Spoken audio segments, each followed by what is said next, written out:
आणि त्या आपल्या माध्यमातून महाराष्ट्रातील जनतेच्या समोर ठेवत आहोत. दिवाकरजी रावते शिवसेना ज्येष्ठ नेते त्यांना मी सांगतोय नाही बसा बसा बसा बसून सॉरी हां हे करा हे 2-2 कॉपी सगळ्यांना द्या. एक माझ्या हातात द्या वाचायला.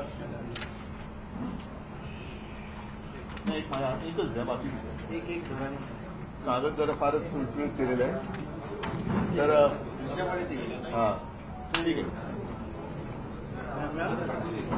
एक असा आणि एक ठेवा ना असा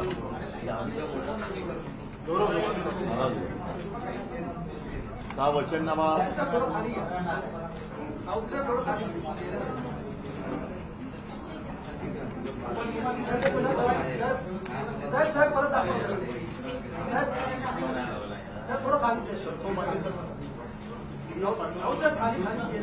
अरे थांबा रे आता आम्हाला बोलू द्या जरा.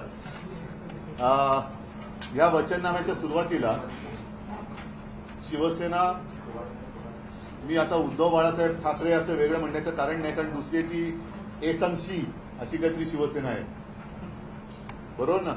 एक आहे की एसंशी अशी शिवसेना त्या एसंशी सेनेबद्दल मी बोलत नाही मिंदे सेनेबद्दल बोलत नाही. एसंशी सेना जर शिल्लक असेल तर त्यांचा जाहीरनामा ते देतील. पण मी शिवसेनेच्या वतीने एक जनतेला विनंती केली की आपले आशीर्वाद असू द्या आणि आशीर्वाद कशासाठी असू द्या त्याच्याबद्दल आम्ही थोडक्यामध्ये त्याचं विवेचन केलेलं आहे. आणि नंतर मात्र जे वचननाम्यातले ठळक मुद्दे आहेत ते मी आपल्यासमोर मांडू इच्छितो. सर्वांनाच आता हे कळलेलं आहे की गेल्या खास करून 2-2.25 वर्षात महाराष्ट्र विकास आघाडीचं सरकार गद्दारी करून पाडल्यानंतर महाराष्ट्र लुटण्याचा एकतर्फी कार्यक्रम हे पोकळ इंजिन सरकार करते आणि त्याला साहजिकच केंद्राचा आशीर्वाद आहे. महाराष्ट्रातले उद्योगधंदे पळवले जात आहेत. महाराष्ट्रात येणारे उद्योगधंदे पळवले जात आहेत. हिरे व्यापार हिरे बाजार तो पळवला. क्रिकेटची मॅच पळवली. फिल्मफेअर अवॉर्डचं फंक्शन पळवलं. सगळ्याच गोष्टी पळवल्या जात आहेत आणि महाराष्ट्राचं वैभव हे लुटलं जाते. हे महाराष्ट्राचं वैभव लुटलं जाते. ती लूट इंडिया आघाडीचं सरकार आल्यानंतर आम्ही पहिल्या प्रथम थांबू आणि महाराष्ट्राचं जे वैभव वाढत होतं महाविकास आघाडीच्या काळात ते त्यापेक्षा जास्त पटीने कारण तेव्हाचं सरकार केंद्र सरकार मोदी सरकार हे महाविकास आघाडीच्या सरकारला महाराष्ट्राच्या विकासासाठी काहीही मदत करत नव्हतं. आता इंडिया आघाडीचं सरकार देशामध्ये येईल. साहजिकच आहे येत्या काही महिन्यांमध्ये विधानसभेच्या निवडणुका झाल्यानंतर महाविकास आघाडीचं सरकार राज्यात सुद्धा येईल आणि दोन्हीकडे आमच्या आघाडीची सरकार आल्यानंतर जो काही एक खड्डा या मोदी सरकारने महाराष्ट्रामध्ये पाडलेला आहे तो भरून काढून अधिक जोमाने आम्ही महाराष्ट्राचं वैभव पुन्हा एकदा प्राप्त करून देऊ. आणि त्याच्यामध्ये जसं एक आर्थिक केंद्र हे मुंबईला येणार होतं गिफ्ट सिटी मुंबईला येणार होती ती पळून गेली गुजरातला. ठीक आहे आम्ही गुजरातचं काय ओरवडून घेणार नाही. अगदी इंडिया आघाडीचं सरकार आल्यानंतर देखील प्रत्येक राज्याचा आम्ही मान सन्मान ठेवू. गुजरातच्या हक्काचं गुजरातला जरूर देऊ. उत्तर प्रदेश बिहार कर्नाटका हिमाचल प्रदेश आसाम जी जी राज्य आहेत त्या सगळ्या राज्यांचा आदर ठेवून त्यांना जे जे आवश्यक असेल ते सगळं आम्ही त्यांना देऊच. त्याच्याबद्दल काही वादच नाहीये. पण वित्तीय केंद्र हे नव्याने आम्ही आमच्या महाराष्ट्रामध्ये उभं करू की जेणेकरून अनेक रोजगाराच्या संध्या उपलब्ध होतील. सुशिक्षित जे आता तरुण रोजगाराविना आहेत युवती आहेत त्यांना रोजगाराची संधी उपलब्ध होईल.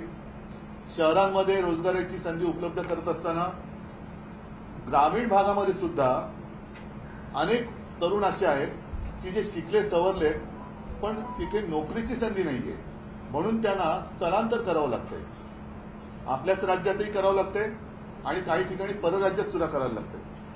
अनेक वेळेला माध्यमातून बातम्या येतात की चांगले सुशिक्षित तरुण मी तरुण म्हणतो मी त्याच्यामध्ये तरुणी देखील आल्या देश सोडून पण जात आहेत.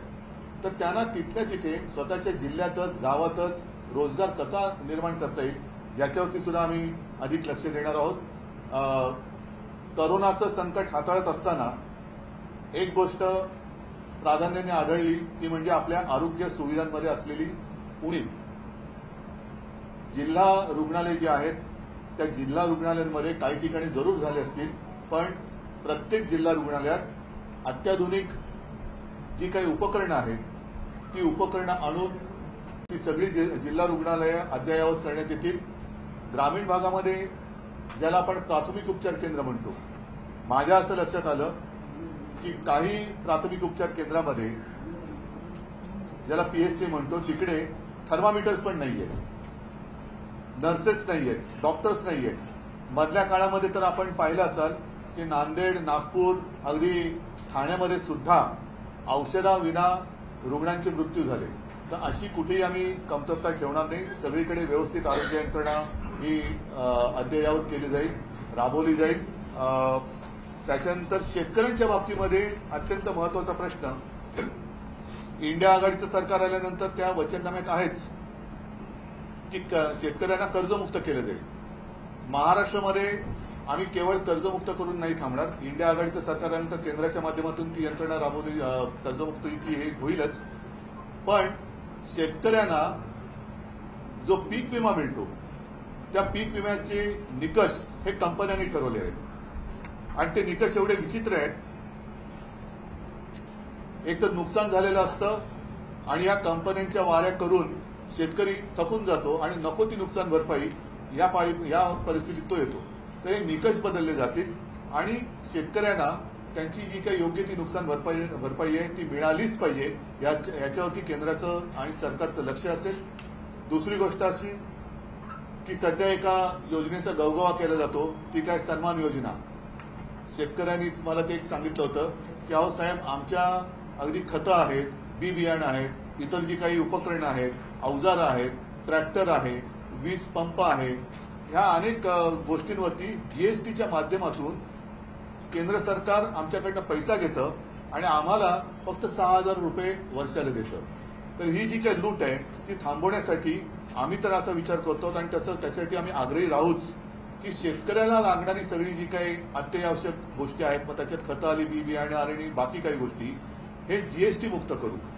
त्याच्यावरती जीएसटी आम्ही लावणार नाही की जेणेकरून शेतकऱ्याचं उत्पन्न दुप्पट करण्याचं एक खोटं आश्वासन मोदी सरकारने दिलं होतं. उत्पन्न दुप्पट झालंच नाही, पण उत्पादन खर्च हा दुपटीपेक्षा जास्त झाला.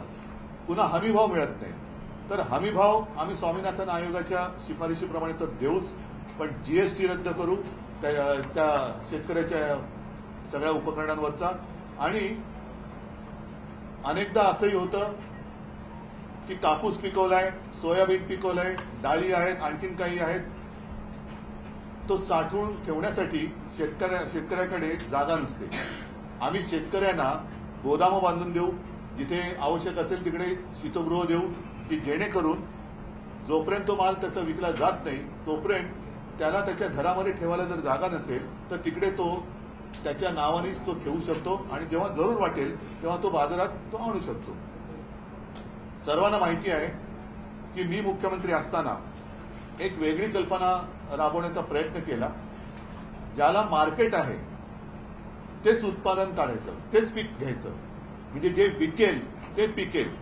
आणि त्याच्यासाठी माझी एक कल्पना होती, कृषी खात्यामध्येच एक रिसर्च म्हणजे सर्व्हे करणारं केंद्र स्थापन करायचं की जगभरामध्ये पुढच्या वर्षी कशाला भाव आहे, कशाला डिमांड आहे, देशभरामध्ये कोणत्या पिकाला उद्या मागणी असणार आहे आणि तसं शेतकऱ्याला एक मार्गदर्शन करून ते पीक घ्यायचं की जेणेकरून शेतकऱ्याला बाजारभाव नाही, हमीभाव नाही म्हणून कपाळावरती डोक्याला हात लावून बसण्याची वेळ येणार नाही. तर शेतकरी ज्याला उद्या ज्या मालाला मागणी आहे तेच पीक घेईल आणि त्याला हमखास भाव मिळेल, अशी सुद्धा आमची एक मांडणी आम्ही करणार आहोत की जेणेकरून शेतकरी हा कर्जमुक्त झाला पाहिजे. कर्जाच्या म्हणजे वडिलांचं कर्ज असतं, त्याच्यातच मुलाचा जन्म होतो, मग मुलगा मोठा होतो, त्याच्या डोक्यावरती कर्ज सरतं, मग त्याच्या मुलाच्या डोक्यावरती कर्ज, म्हणजे तो कर्जातच जन्माला येतो आणि कर्जातच त्याचं निधन होतं. बऱ्याचदा दुर्दैवाने कर्ज फेडू शकत नाही म्हणून तो आत्महत्या करून आपलं जीवन हे संपवून टाकतो. म्हणून शेतकरी हा एक केंद्रबिंदू आम्ही ठेवतो आहोत. बेकारीची समस्या आहे त्याच्याबद्दल सुद्धा मी सांगितलं की उद्योग स्नेही असं वातावरण राज्यामध्ये जे सध्या नाहीये, आमच्या काळात होतं. अनेक MOUs आम्ही केले होते, काही प्रमाणात गुंतवणूक प्रत्यक्षात आली पण होती. हे गद्दारांचं सरकार आल्यानंतर ही गुंतवणूक थांबली किंवा ती पळवली गेली. तर परत एकदा उद्योगस्नेही वातावरण निर्माण करू. जास्त परवानग्यांची कटकट ही उद्योजकाला लागता कामा नये आणि त्याच बरोबरीने आम्ही पर्यावरण स्नेही हे उद्योग आणू. पर्यावरण स्नेही म्हणजे अनेकदा आपण पाहिलं असाल की काही प्रकल्पावरनं मोठमोठी आंदोलनं होतात. जसं जैतापूर होतं, आता मध्ये नाणार झालं, आता बारसू आहे, मग वाढवण बंदर आहे. असे विनाशकारी प्रकल्प हे आम्ही राज्यात यायला देणार नाही, जेणेकरून पर्यावरणाचा किंवा लोकांच्या आरोग्यावरती दुष्परिणाम होईल असा कोणताही प्रकल्प आम्ही राज्यात येऊ देणार नाही. आणि सगळ्यात महत्वाचं म्हणजे की ह्या परवानग्यांमध्ये घटनेनुसार जी एक संघराज्य पद्धती आपल्या देशाने अवलंबली आहे.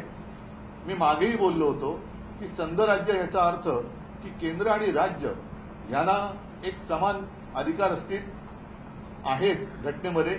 फक्त देशाच्या बाहेरील गोष्टी आणि आणीबाणीजन्य परिस्थिती याच वेळेला केंद्र सरकार त्याच्यामध्ये हस्तक्षेप करू शकेल. आता सध्या जे एकाधिकारशाही चाललेली आहे, सगळं काही एका हातामध्ये, ही एकाधिकारशाही आम्ही मोडून काढू आणि स्थानिक स्वायत्त स्वराज्य संस्था आहेत, राज्य आहेत, महापालिका वगैरे सगळ्या त्याच्यात आल्या, त्यांच्यामध्ये सत्तेचं विकेंद्रीकरण करू. म्हणजे प्रत्येकाला त्यांचे जे काही अधिकार आहेत, कारण प्रत्येक ठिकाणी लोकप्रतिनिधी असतात, त्या लोकप्रतिनिधींना काही अधिकारच ठेवले नाही आणि सगळं काही मी आणि मीच असं होणार असेल तर ती हुकुमशाही असेल आणि ती हुकुमशाही मोडून काढण्यासाठी आम्ही या सत्तेचं विकेंद्रीकरण करू. त्याच्यानंतर आणखीन एक महत्वाचा प्रश्न तो म्हणजे सध्या कर दहशतवाद चाललेला आहे. वाटेल त्याच्यावरती धाडी तर पडतायत, राजकारण्यांवरती तर टाकतातच आहेत, पण व्यापाऱ्यांवरती पडतायत. त्याच्यामध्ये छोटे मोठे व्यापारी, उद्योजक सगळेच हे बेजार झालेले आहेत. तर हा कर दहशतवाद जो आहे तो आम्ही थांबू. जीएसटीमध्ये ज्या काही त्रासदायक अटीतटी शर्ती आहेत त्या आर्थिक सल्लागारांची सल्लामसलत करून, म्हणजे मध्यंतरी मी वाचलं होतं की ही मूळ सूचना ज्या विजय केळकर यांनी दिली होती, त्यांचाच एक लेख आला होता. विजय केळकर हे आपल्या महाराष्ट्रात मधलेच आहेत, त्यांच्याशी पण सल्लामसलत करू. आणखीन काही आर्थिक सल्लागार आहेत त्यांच्याबरोबर सल्लामसलत करू आणि यातल्या त्रासदायक ज्या काही अटीतटी असतील त्या आम्ही पूर्णपणे काढून टाकू. एक आयुष्य सुखाने आणि समाधानाने आनंदाने जगता यावं या दृष्टीने आमचं इंडिया आघाडीचं सरकार हे कामकाज करेल. मग त्याच्यामध्ये महिलांसाठी सुद्धा इंडिया आघाडीच्या वचननाम्यात सुद्धा, जाहीरनाम्यात सुद्धा विषय आहेत. तसंच याही वचननाम्यामध्ये आहे की सरकारी नोकऱ्यांमध्ये 50% जागा या महिलांसाठी ठेवू. त्याच्यानंतर महिला सुरक्षितता असेल, युवकांसाठी आहे. अभिजात मराठी, मी तर सरळ सरळ सांगेन की महाराष्ट्राबद्दल आणि मराठी भाषेबद्दल केंद्राच्या मनात आकस आहे, म्हणून इतके वर्ष मागणी करूनही 10 वर्ष मोदी सरकारने मराठी भाषेला अभिजात भाषेचा दर्जा दिलेला नाहीये. तर तो आम्ही नक्कीच मिळवून देऊ हे सुद्धा या निमित्ताने सांगतोय. आणि उद्योगजाला सामाजिक सुरक्षा पण आहे, आर्थिक रचनेचं बद्दल सुद्धा केलेलं आहे. सगळ्यात महत्वाचं म्हणजे जेव्हा राज्यामध्ये युती सरकार होतं त्या युती सरकारच्या काळात 5 जीवनावश्यक वस्तूंचे भाव आम्ही स्थिर ठेवले होते. आम्ही केंद्रामध्ये इंडिया आघाडीचं सरकार आल्यानंतर नक्कीच याबद्दल गंभीरतेने विचार करून 5 जीवनावश्यक वस्तूंचे भाव पुढील 5 वर्ष स्थिर कसे राहतील याच्याबद्दल आग्रही असू. कारण हे जर का नीट ठरवलं तर होऊ शकतं. हे राज्य सरकारने तेव्हा दाखवून दिले. जर राज्य करू शकत असेल तर केंद्र का नाही करू शकणार. तर अशा ह्या ज्या मूलभूत गोष्टी आहेत, म्हणजे बेरोजगारी आहे, शेतकरी आहे, महिला आहे, उद्योग आहे, आरोग्य आहे, याच्यावरती आम्ही इंडिया आघाडी सरकारमध्ये आग्रही राहू आणि ह्या गोष्टी आम्ही करून घेऊ. आणि परत एकदा सांगतो, संविधानाचं रक्षण करणं ही आमच्या सरकारची प्राथमिकता असेल.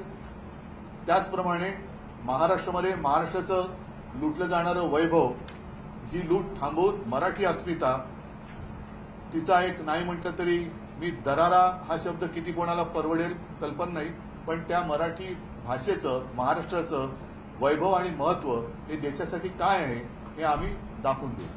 महाविकास आघाडीच्या 3 प्रमुख पक्षांनी 3 वेगवेगळे वचननामे असे जाहीरनामे ते प्रसिद्ध केलेले आहेत. महाविकास आघाडीमध्ये एकत्र एकजूट नाही आहे का? जाहीरनामा एक प्रसिद्ध करता का नाही महाविकास आघाडी? प्रत्येक जण प्रत्येकाचा वेगळा पक्ष आहे.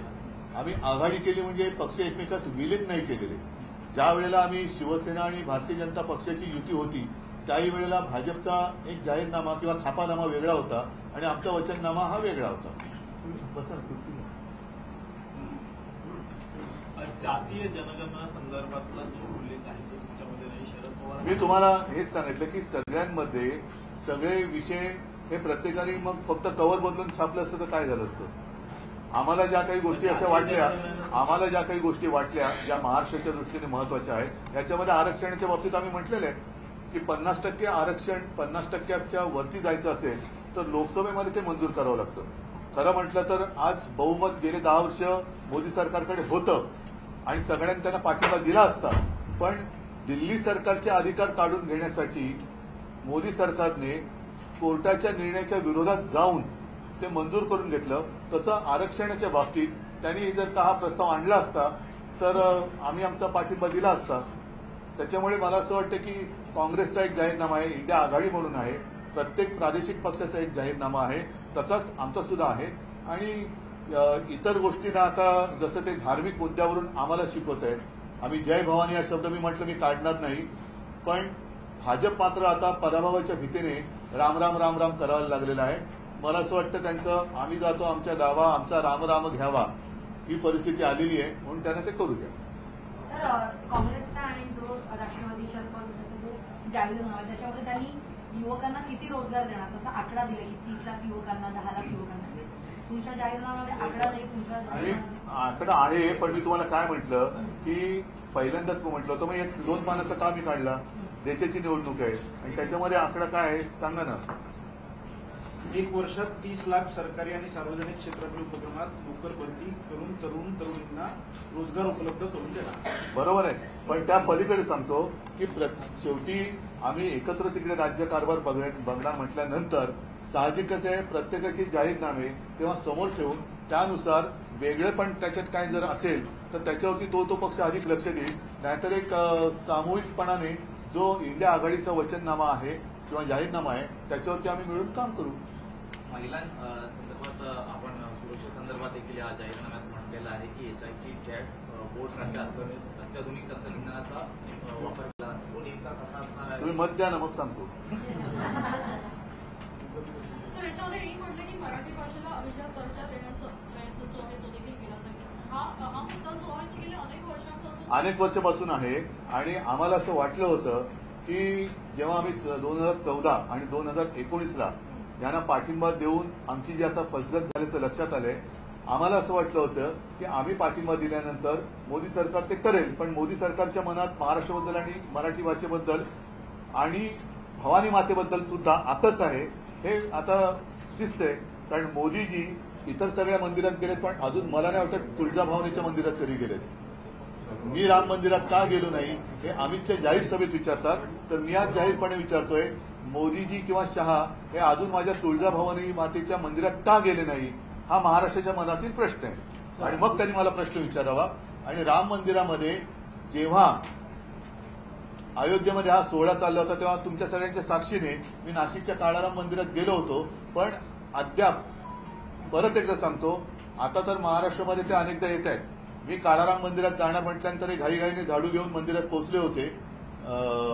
पण तसं तुळजाभवानीच्या मंदिरात मोदीजी किंवा शहाजी अद्याप आलेले नाहीत. वास्तुविषयी आंदोलन वगैरे केले पण पर्यावरणाविषयीच्या जाहीरनाम्यामध्ये काही उल्लेख नाही. मी आता बोललो ना तुम्हाला जे घातक प्रकल्प आहेत त्याच्याबद्दल आम्ही म्हटलेलंच आहे. दिले ना तो जे विनाशकारी प्रकल्प आहेत. वाढतं प्रदूषण वगैरे त्यामुळे पर्यावरणाचा मुद्दा इंडिया आघाडीच्या सरकारमध्ये पण आलेला आहे जाहीरनामा आहे आणि काँग्रेसचा पण आलेला आहे. पण पर्यावरणाला घातक करणारे व विनाशकारी प्रकल्प म्हणून जनतेच्या मनात भीती निर्माण करणारे प्रकल्प नाकारण्याचा अधिकार राज्य सरकारला मिळवून देऊ आणि आम्ही परत एकदा जाहीर सांगतो की बारसू रिफायनरी असेल किंवा वाढवण बंदर आहे, विनाशकारी प्रकल्प उदाहरणार्थ जैतापूर बारसू हा विनाशकारी प्रकल्प उदाहरणार्थ जैतापूर बारसू वाढवण यासारखे पर्यावरण आणि जनजीवनास घातक ठरणारे प्रकल्प आम्ही महाराष्ट्रात येऊ देणार नाही. सर, यापूर्वी आपण अनेकदा सैनिकांबद्दल उल्लेख केलेला आहे, सैनिकांच्या बद्दल उल्लेख केलेला आहे. आपली शिवसेनेची अग्निवीर या योजनेबद्दलची नेमकी त्याच्यात काँग्रेस आणि इंडिया आघाडीच्या जाहीरनाम्यात दिलेलं आहे. त्याच्यामुळे मी त्यांनी दिल्या त्या गोष्टी सगळ्या रिपीट नाही केल्या, ज्या मला असं वाटलं की महाराष्ट्राच्या दृष्टीने महत्वाच्या आहेत. त्या म्हणून तर हा एवढा पातळ आम्ही जाहीरनामा ठेवलेला आहे. उगाच आगडबंब घेऊन उशाची घेऊन झोपण्यासाठी तो केलेला नाही. पेट्रोलच्या दरासंदर्भामध्ये निर्माण होणार केंद्र सरकारच्या ज्या नवीन नोकऱ्या निर्माण होणार त्यामध्ये 50% महिलांसाठी राखीव नोकऱ्या ठेवणार. त्याचा एक वेगळा परिणाम होऊ शकतो. 50% वाईट महिलांसाठी का? राखीव. मग चांगले की वाईट? परिणाम याच्यावरती हा? नोकर भरतीवरती परिणाम होऊ शकतो. हो, पण चांगले की वाईट आहे? महिलांसाठी चांगलं. हा? महिलांसाठी हो, पण महिला हा घराचा आधारच असते. महिला घराचा आधारच असते. त्याच्यामुळे महिलांना नोकरी दिल्या तर वाईट नाही. उद्धवजी, पेट्रोलच्या दरासंदर्भात तुम्ही जे सांगितलेलं आहे, मात्र पेट्रोलचे दर जेव्हा केंद्र सरकारने कमी केले त्यानंतर राज्यांना कमी करण्यासाठी एक सांगितलं होतं, मात्र महाराष्ट्राने केलं नाही अशी एक टीका वारंवार होताना पाहायला मिळते. आता त्यावेळेला जी परिस्थिती होती, केंद्राने कमी केले, पण केंद्राने किती कमी केले होते? त्या बदल्यामध्ये केंद्रामध्ये बाकीच्या वेळेला त्यांनी जे काही कमावलेले होते तसे काय राज्यांनी कमावलेले नव्हते. कुठल्या बाबतीत कमवलेलं? कुठल्या म्हणजे इतर ज्या कराच्या बाबतीतून पेट्रोलच्या माध्यमातून जेव्हा आंतरराष्ट्रीय मार्केटमध्ये पेट्रोलचे दर कमी होते त्याही वेळेला केंद्र सरकारने चढ्या भावानेच पेट्रोल राज्यांना दिलं होतं. आज काँग्रेसचे नेते सांगलीमध्ये प्रचारासाठी गेले होते. नाना पटोले असं म्हणतात ज्यांनी सांगलीला दृष्ट लावली त्यांची मी दृष्ट उतरवणार, अशा प्रकारे नाना पटोलेंनी म्हटलं. म्हणजे त्यांनी हा अप्रत्यक्ष त्यांनी बंडखोरी केलेला ना इशारा आहे. चला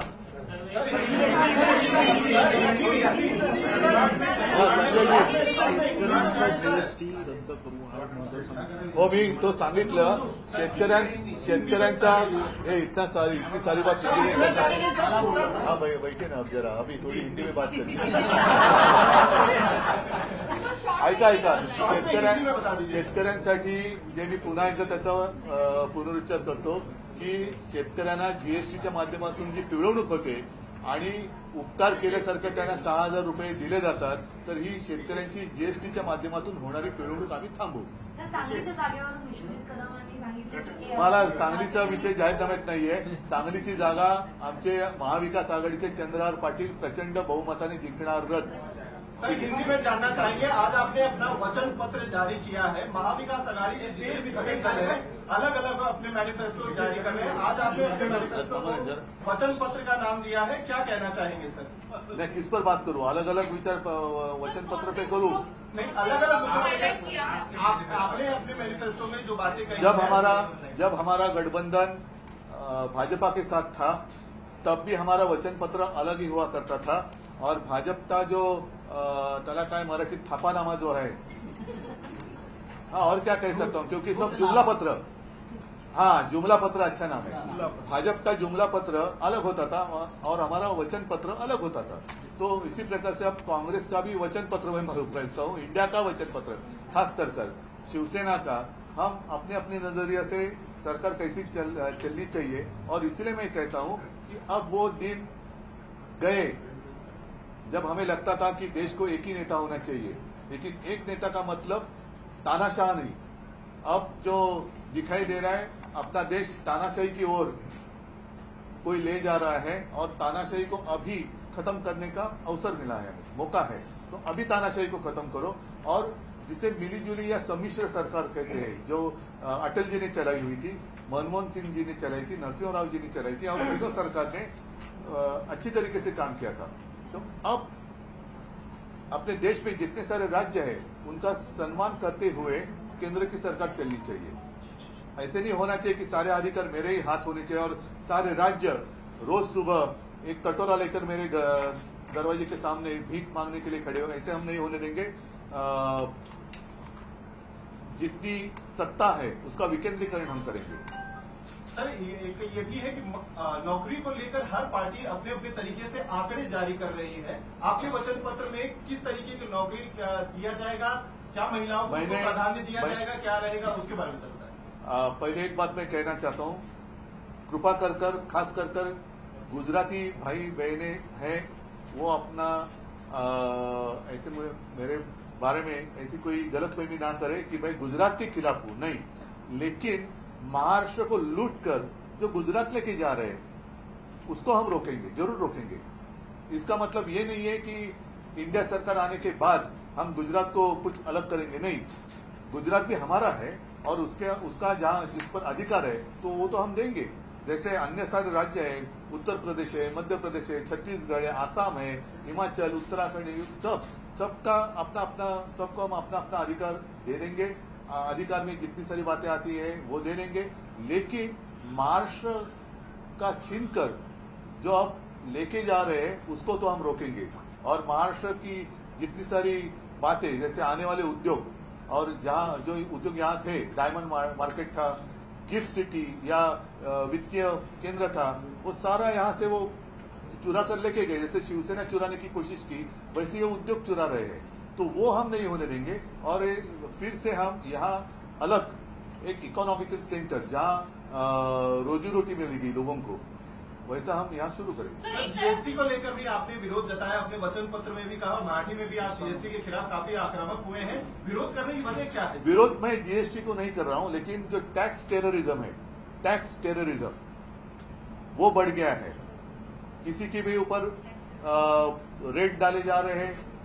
अपने जो उद्योगपति है वो काफी परेशान है और काफी सारा उद्योग वो यहां से बाहर शिफ्ट करने की अब सोच रहे। कुछ लोगों ने तो शिफ्ट किया। छोटे बड़े जो व्यापारी है उनके ऊपर भी जरा भी कुछ कमी आ गई तो सीधा उठाकर उनको जेल में डाला जाता है। तो जीएसटी में हम रिफॉर्म करेंगे, जीएसटी में रिफॉर्म करेंगे और सारा पैसा जो डायरेक्ट केंद्र के हाथ में जा रहा है वो गलत बात है। अपने अपने राज्यों का हिस्सा मिलना ही चाहिए। जैसे मैंने कहा कि आज शायद मुंबई देश की आर्थिक राजधानी है या नहीं है पता नहीं चल रहा है। एक जमाना तो था कि पूरे देश में जितना टैक्स केंद्र सरकार कलेक्ट करती थी अलग अलग कर के माध्यम से, उसमें अकेली मुंबई 35 से भी ज्यादा % टैक्स दिया करती थी। बाकी जो महाराष्ट्र है वो 6-7% देता था, मतलब 40% से ज्यादा टैक्स अकेले मुंबई और महाराष्ट्र देती थी। लेकिन उसके सामने महाराष्ट्र को जो मिलता है, मतलब 1 रुपया महाराष्ट्र ने दिया तो शायद 8 पैसा वापस मिलता है। तो ये तो हम नहीं होने देंगे। महाराष्ट्र को अधिक हिस्सा मिलना चाहिए। महाराष्ट्र में भी लोग हैं, लोग रहते हैं और जहां से ज्यादा टैक्स आपको मिलता है उसको आप मजबूत करो। सर एक तरफ भवानी शब्द को जो है वो एक तरफ भवानी शब्द को आक्षेप लिया है, लेकिन आपने अपनी महिलाओं की योजना को महालक्ष्मी नाम दिया है। तो फिर एक बार तो मैं क्या गलत कर रहा हूं? मैंने क्या गलत किया है? एक बात मैं इसमें बताना चाहूंगा, क्योंकि हिंदी में बात करते हुए मुद्दा छूटना नहीं चाहिए।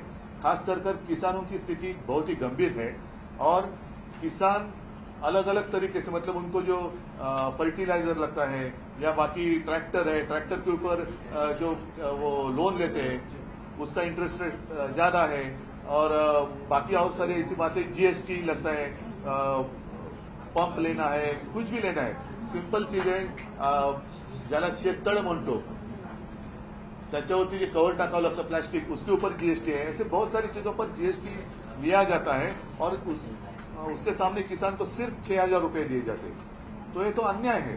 तो हम किसानों को जो जरूरी चीजें हैं खेती के लिए उसके ऊपर लगा हुआ जीएसटी निकालेंगे।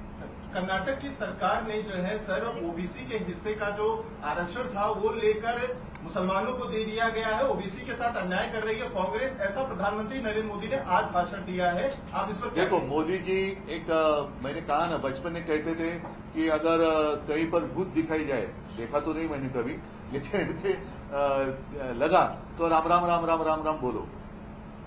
तो अभी बीजेपी को सामने डिफीट दिखाई दे रहा है, वो हारने वाले हैं, इसलिए वो अभी राम राम राम राम राम राम करने वाले हैं। तो कुछ भी मुद्दा उछाल रहे हैं वो। प्रधानमंत्री एक अपना एक गरिमा होती है और एक लेवल होती है, उसको छोड़कर बातें कर रहे हैं। जैसे उन्होंने हमारी शिवसेना को नकली सेना कहा, ये प्रधानमंत्री को शोभा नहीं देता। जिस तरीके से वो बात कर रहे हैं, कौन किस क्या खा रहा है, कौन मांस खा रहा है, कौन मच्छी खा रहे हैं, किसको ज्यादा बच्चे होते हैं। अरे आप देश के प्रधानमंत्री हो, पिछले 10 साल आपने कारोबार किया है, तो 10 साल में आपने क्या दिया इस पर बात करो। तो वो नहीं कर रहे, फिर से वो दोबारा वही बात, वही रिकॉर्ड जो एक ग्रामोफोन हुआ करता था और रिकॉर्ड अटकती थी, तो उनकी रिकॉर्ड वहीं पर अटकी है। सर वो तो कह रहे हैं कि जो कांग्रेस का मैनिफेस्टो है उसमें ये कहा गया है कि जिसके पास ज्यादा संपत्ति होगी वो संपत्ति लेकर मोदी जी ने वालों को जो है बांट दिया जाएगा। मोदी जी ने कहीं से वो ट्रांसलेशन किया होगा तो उसमें उनको दिखाई दिया होगा, मुझे तो वो दिखाई नहीं दिया। और भाजपा क्या, कांग्रेस क्या करेगी, ये क्या करेगी वो छोड़ो, आपने क्या किया। जैसे अभी आपने कहा कि जय भवानी शब्द पर उन्होंने आक्षेप ले लिया, लेकिन वो तो खुलेआम राम का प्रचार कर रहे हैं और आज तक कभी भवानी माता के मंदिर में भी नहीं गए हमारे, तो क्यों महाराष्ट्र में आते हो। भवानी माता का आशीर्वाद आज तक 10 साल में आपको समय नहीं मिला भवानी माता के दर्शन करने के लिए। भवानी माता का जो दर्शन 10 साल नहीं कर सकते हैं, वो महाराष्ट्र को क्या नहीं देते। तो आपने कहा की महाराष्ट्र में पर्यावरण महाविकास आघाडीच्या काळामध्ये देवेंद्र फडणवीस असतील, गिरीश महाजन असतील, आशिष शेलार आणि रवींद्र त्यांचं जाहीरनाम्यात उल्लेख करेल। चला थँक्यू पोलराइजेशन जोर से बोलना चाहिए था ना, पोलराइजेशन बोले ना अरे